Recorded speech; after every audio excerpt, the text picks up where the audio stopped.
Ladies and gentlemen, distinguished guests, it's a privilege to speak to you today about one of the world's most urgent imperatives, which is, of course, sustainability.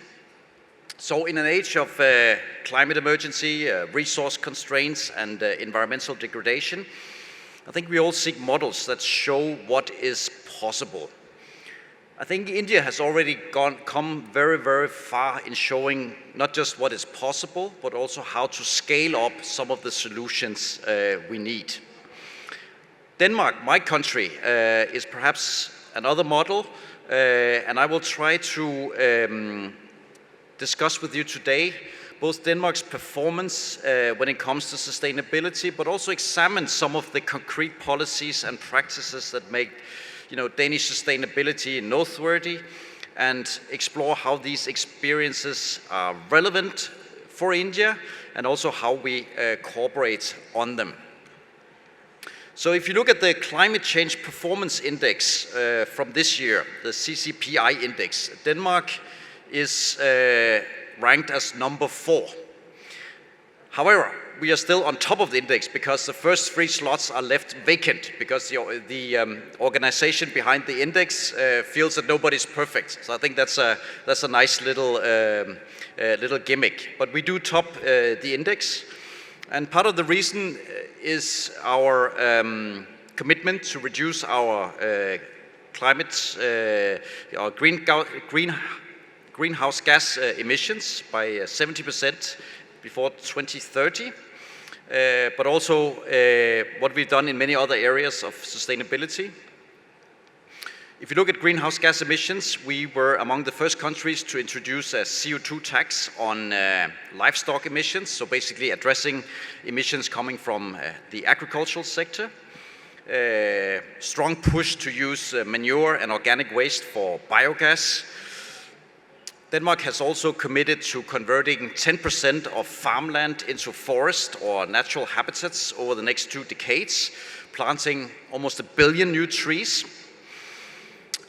And the share of renewables in Denmark's energy mix is already very high.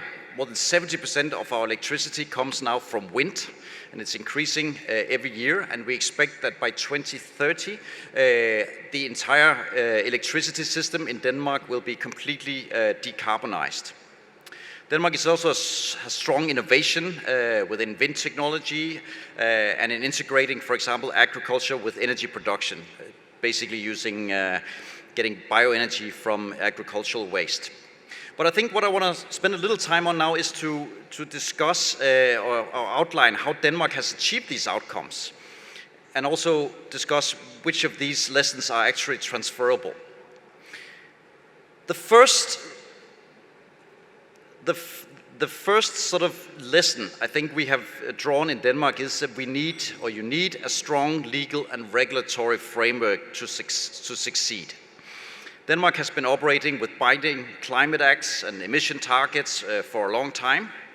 And at the same time, we have crafted policies that tie together both the central government, local governments, private sector, and basically across the economy. The second lesson is the need for public-private partnerships. Governments cannot solve the climate challenge or the sustainability challenge alone. We need the private sector to step up, but it has to be in the form of a cooperation.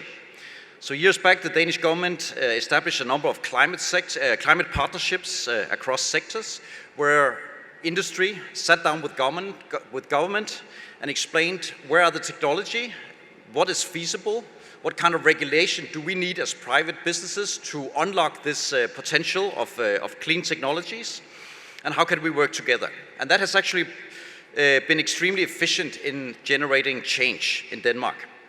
At the same time, we have invested heavily in innovation and research into energy infrastructure, and other sustainability issues.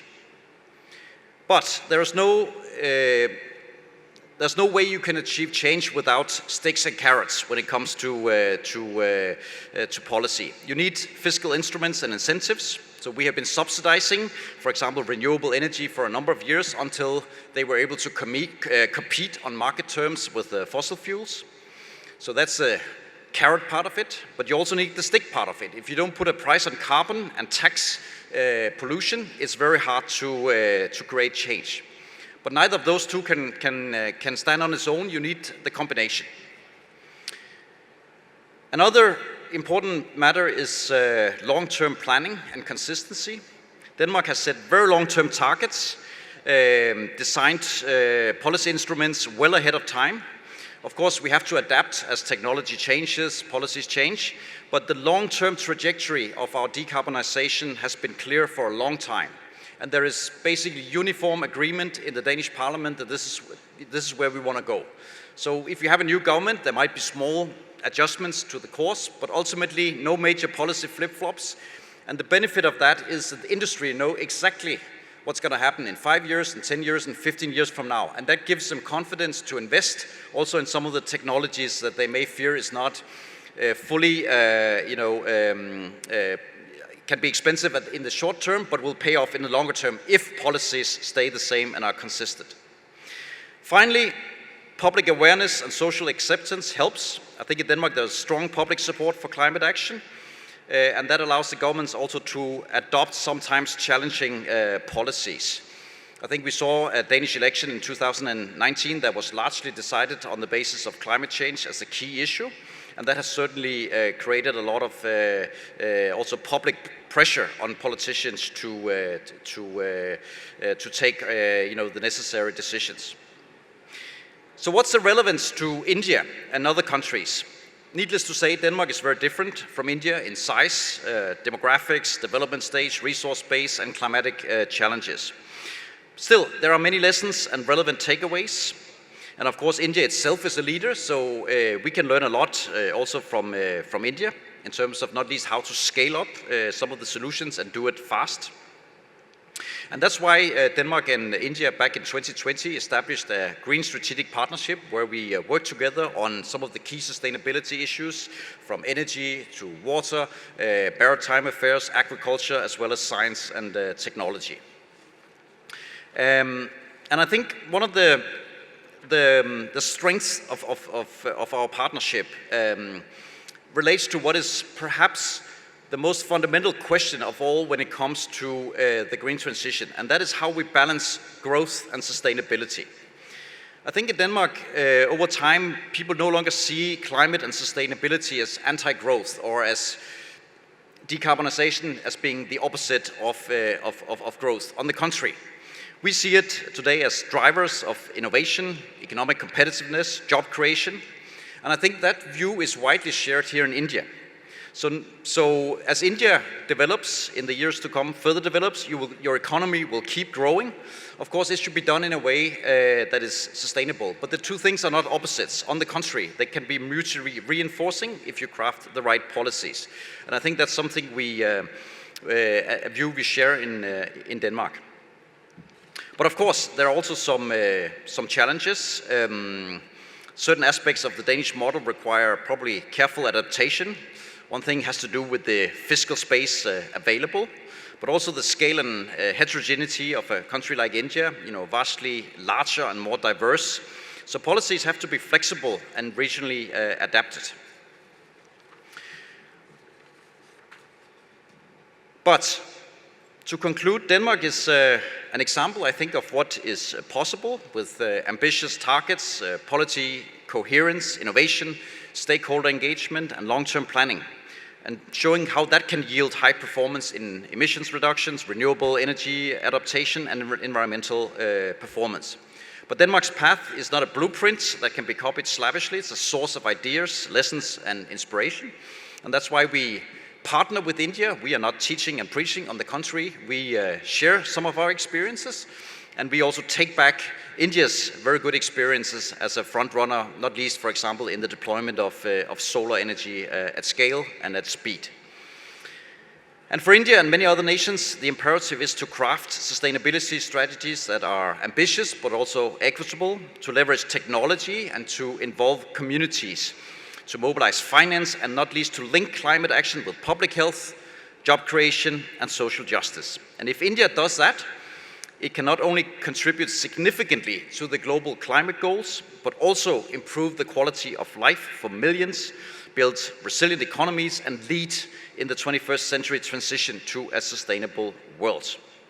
So with those words, thank you again for inviting me, and I think what we'll do now is see a very small video about the Danish experience with our own decarbonization and clean energy transition, a little bit from a historical perspective, so you can see where we came from 30, 40 years ago and what prompted us to do what we have done. Thank you again. In Denmark, we have a binding climate act that compels us to reduce our greenhouse gas emissions by 70% by 2030. By 2050, Denmark will be an entirely climate-neutral country. These future milestones are beacons on a journey that started decades ago. In fact, the origins of Denmark's green transition date back to the 1970s.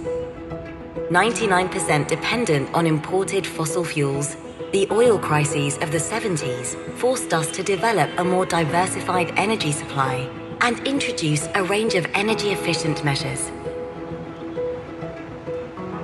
Growing public concern about pollution and the depletion of natural resources led to the establishment of the world's first Ministry of Environment.